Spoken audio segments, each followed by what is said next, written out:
I want to start by asking you, the listener, a really direct question. And as you're listening to this, I want you to be brutally honest with yourself.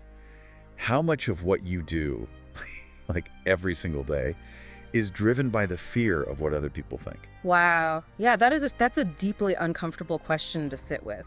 Right. Because if we actually tally it up, I mean, it is a staggeringly high percentage for most of us. Oh, absolutely. Just think about, the emails you rewrite 3 or 4 times just to sound perfectly agreeable, or the opinions you actively hold back when you're sitting in a meeting, just kind of scanning the room to see which way the wind is blowing. Yeah, we are constantly managing our image, like we curate it obsessively. Yeah. But today's deep dive is looking at a framework that completely dismantles that impulse. It really does. We're analyzing a religious study guide and manifesto from an organization called Jesus is King. And the title itself sets the stakes immediately. It's called Fear God Only, Not Men. And it's just a fascinating document to unpack. It's essentially a curated compilation of biblical texts, but the specific way they're arranged and presented forms this very distinct, completely uncompromising worldview. Yeah, uncompromising is the word. Exactly. It's a system built entirely around the rejection of human validation. And I want to propose a framing analogy for you as we go through this material. Because instead of just reading this as ancient scripture or like a standard Sunday school lesson, Right. Look at this text as a survival manual for nonconformity. It presents this radical framework for resisting social pressure, maintaining absolute personal integrity, and this is key, like, entirely redefining who you are actually trying to impress. I love that. Viewing it as a survival manual is incredibly helpful because, surviving immense societal pressure requires a really established set of rules. Right, you need a baseline. Exactly. And the very first rule this text establishes is a question of authority. Before you can even try to resist the crowd, the manifesto argues that you have to clearly define whose authority actually governs your life. To build on that, the text points us to a concept that I like to think of as diplomatic immunity. Oh, that's interesting. Think about how an ambassador lives. They reside in a foreign country, they drive on its roads, they shop in its stores, but legally. They answer exclusively to the laws of their home nation. If the host country passes a law that directly conflicts with the ambassador's mandate, the ambassador they don't have to comply. They have immunity. That analogy perfectly captures the dynamic the source material is setting up. Yeah. Yeah, because the text directs us to the story of Daniel to illustrate this. Specifically, Daniel 6.10. It reads, "Now when Daniel knew that the writing was signed, he went into his house and he kneeled upon his knees 3 times a day and prayed." And see, the operative phrase there, for me at least, is when he knew the writing was signed. Right, he knew. He knew a law had just been passed, specifically outlawing his prayer. But frankly, when I read that, it sounds a little, passive. Passive, how so? Well, Daniel didn't march on the Capitol. He didn't organize a resistance movement or write an angry letter to the king. He just went home and continued his private daily routine. Yeah. So how does that qualify as a survival manual for defiance? It almost looks like he's just keeping his head down, I see what you mean, but that mundanity is precisely what makes the defiance so profound. We often think of resistance as something loud and aggressive. Right, like holding up a sign. Exactly. But the text pairs Daniel's story with Acts 5.29, which says, "We ought to obey God rather than men." And then it brings in Psalm 27.1, "The Lord is my light and my salvation, whom shall I fear?" Wow. Whom should I fear? Yeah. When you analyze the psychology of Daniel's choice through those verses, it paints a picture of a very specific, very quiet type of courage. So the quietness is actually the point. Yes, exactly. Daniel wasn't hiding, but he also wasn't granting the king's law the dignity of an argument. By simply continuing his routine, he was demonstrating that the king fundamentally lacked the jurisdiction to dictate his private worship. He was operating under diplomatic immunity. He was. If a believer truly fears only God, according to this framework, then human opinions and societal laws lose their ultimate authority. They are simply out of jurisdiction. That makes a ton of sense. Yeah. Like, defiance isn't always about screaming the loudest. Sometimes it's just refusing to change your posture when the world tells you to bow. Well said. And implementing that takes an immense amount of internal security, which leads to an obvious roadblock in the text. Okay, what's the roadblock? Well, it's one thing for Daniel, who is an established, powerful man in his society, to claim he only answers to God. But what happens when you don't have that kind of societal capital? You mean the imposter syndrome of youth. Exactly. So, because it's easy to talk about diplomatic immunity when you're the ambassador.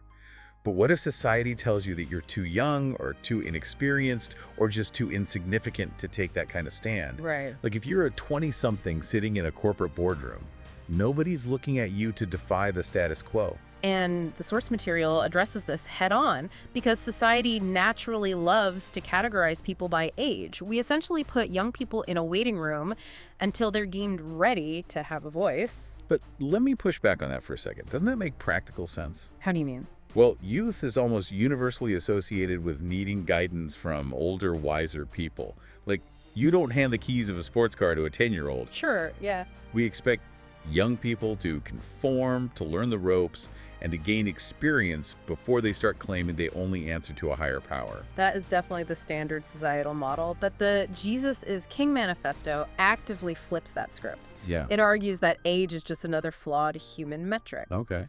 The text brings in 1 Timothy 4.12, which says, "Let no man despise thy youth, but be thou an example of the believers in word, in conversation, in charity, in spirit, in faith, in purity." Let no man despise thy youth. I mean, it's phrased almost like a command directed at the young person themselves. It is. It's telling them not to grant others the permission to dismiss them. Exactly. It doesn't say, wait until you are older to be an example. It demands that they become the example right now. It turns youth from a liability into a platform. That's powerful. And the text reinforces this with Ecclesiastes 12.1, "Remember now thy Creator in the days of thy youth." And arguably the most powerful verse on this topic is Jeremiah 1.7. What does that one say? God says, "Say not, I am a child, for thou shalt go to all that I shall send thee." Wow. Say not, I am a child. It's literally telling the believer to reject their own imposter syndrome. Because in the context of fearing God only, using your youth as an excuse to conform is, well, it's still a form of bowing to human standards of qualification. Oh, I see. The manifesto argues that God's calling doesn't check your ID at the door. Your character, your charity, your spirit, your faith, and your purity is what validates you.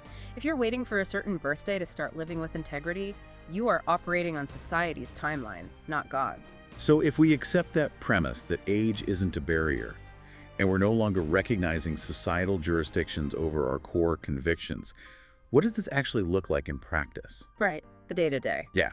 Like, how do you live this out on a random Tuesday morning when the alarm goes off? The source material explains that this requires a complete paradigm shift, what it calls separating yourself from the evil dictates of the world. This brings us to the actual mechanics of transformation within the text. How do you physically and mentally become this non-conforming person? The text points to Romans 12.2.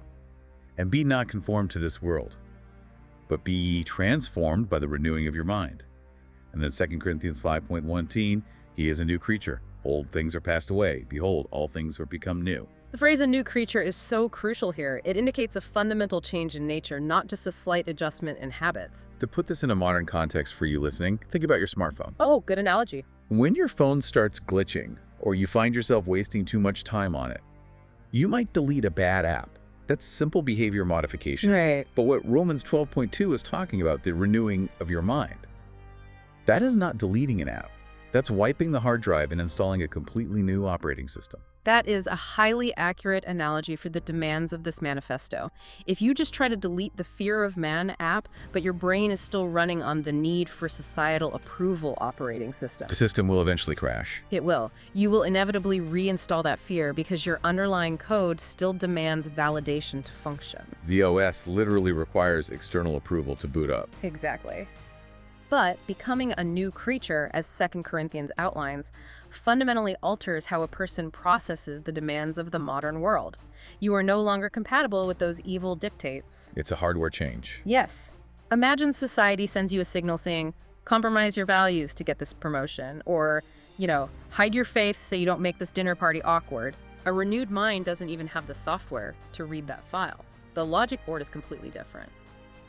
According to the text, your baseline motivation shifts entirely from self-preservation in the eyes of men to faithful obedience in the eyes of God. It's a total rewrite of the processing center. But let's test how this new operating system actually functions in everyday communication. Okay. Because according to the manifesto, it requires absolute, uncompromising transparency. I want to look at what we might call the currency of integrity. Oh, this is where the framework creates the most friction with modern life, interpersonal relationships. Yes. We look at Matthew 5.37. But let your communication be yes, yes, no, and no. For whatever is more than these comes of evil. Such a strong statement. And the manifesto pairs this with 2 Timothy 2.22, instructing believers to flee youthful lusts, but follow righteousness, faith, charity, peace. Those directives are perhaps the most difficult in the entire study guide to implement without severe social consequences. I have a huge problem with this one, honestly. Why is that? If my boss asked me to work the weekend, and I just look at them and say, no, I'm getting fired. Fair point. Our entire modern communication style relies on hedging. It relies on PR spin, polite white lies, and people-pleasing. We say, I'll try to make it, when we know for a fact we aren't going to a party. We all do it. We use massive amounts of corporate speak to avoid saying a hard no to a client. How does this manifesto actually expect someone to survive in a modern environment using binary communication? It is a profound challenge, for sure. The text claims that anything more than a simple yes or no comes of evil. And to understand why it uses such a strong word, we have to look at the motivation behind our hedging. Okay. In the context of this survival manual, hedging your bets is almost always rooted in the fear of man. Because we don't want them to be mad at us. Precisely. When you give a complicated spinning answer instead of a simple truth, what are you actually doing? You're trying to manipulate the other person's perception of you. You are actively managing their reaction. You're trying to keep them happy or keep yourself safe from their judgment. So over-explaining and buffering our answers is actually a form of manipulation born out of fear. According to this framework, yes. If you truly fear God only, you don't need to spin your answers to manage human emotions. Your yes is a bond and your no is a boundary. A bond and a boundary, I like that. Now, to address your corporate example, binary communication doesn't mean you have to be hostile or aggressive. You can politely say, no, I am unavailable this weekend. The key is the absence of spin. You aren't inventing a fake wedding to get out of the shift. You're just stating the truth without the PR campaign attached. Yes. And the text links this to fleeing youthful lusts. We often condition ourselves to think of youthful lusts purely in physical terms. Right. But in this specific context, the most insidious youthful lust is the desperate, almost intoxicating craving for peer approval. Wow, that hits hard. It does. Following righteousness, faith, charity, peace means stepping completely away from the exhausting game of public relations and stepping into the peace of absolute binary integrity. Binary integrity, yes or no? True or false?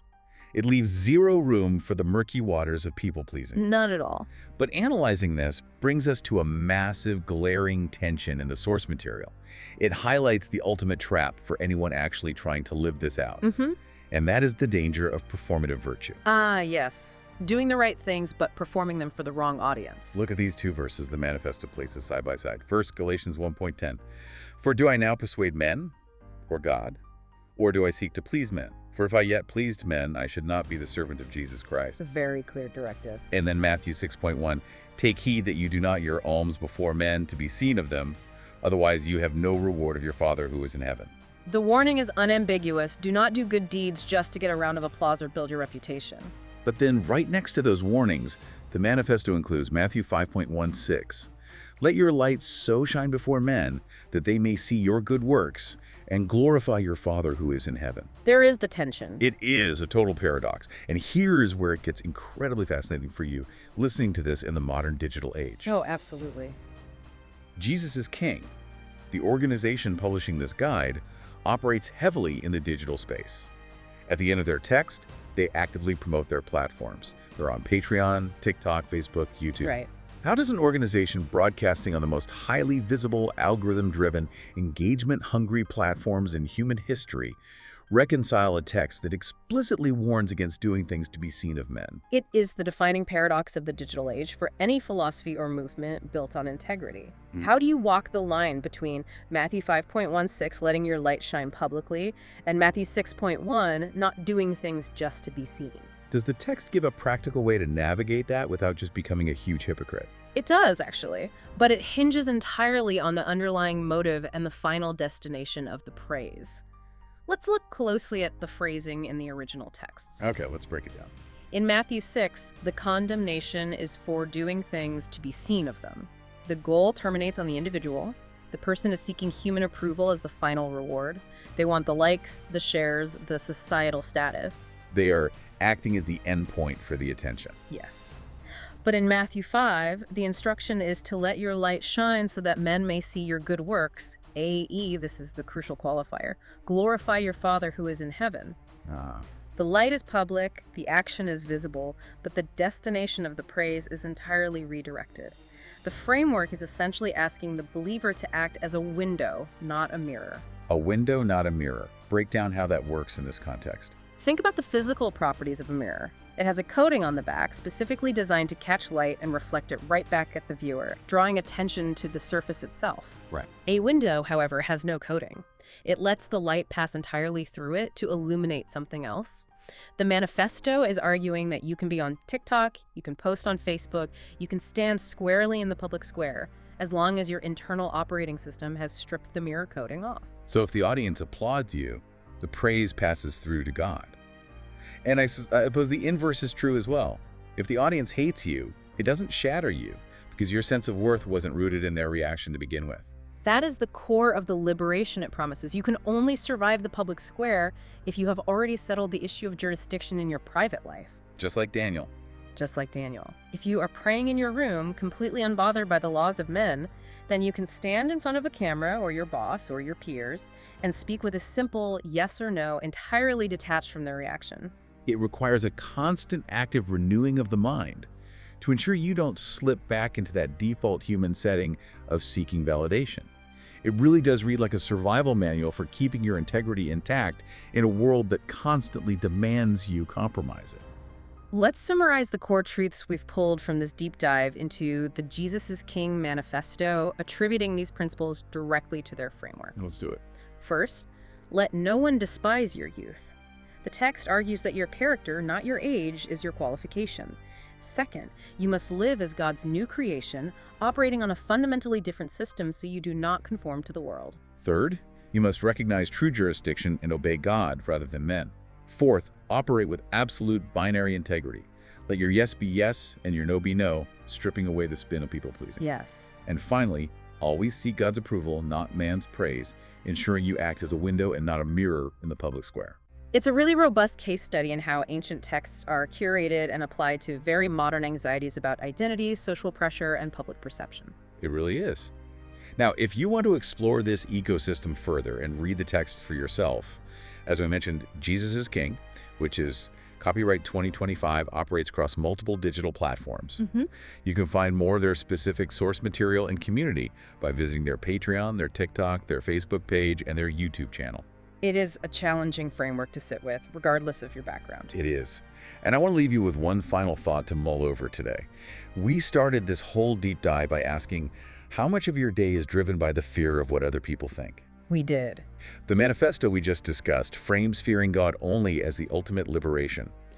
It presents it as the only valid exit door from the exhausting treadmill of human approval. So think about your own life tomorrow morning.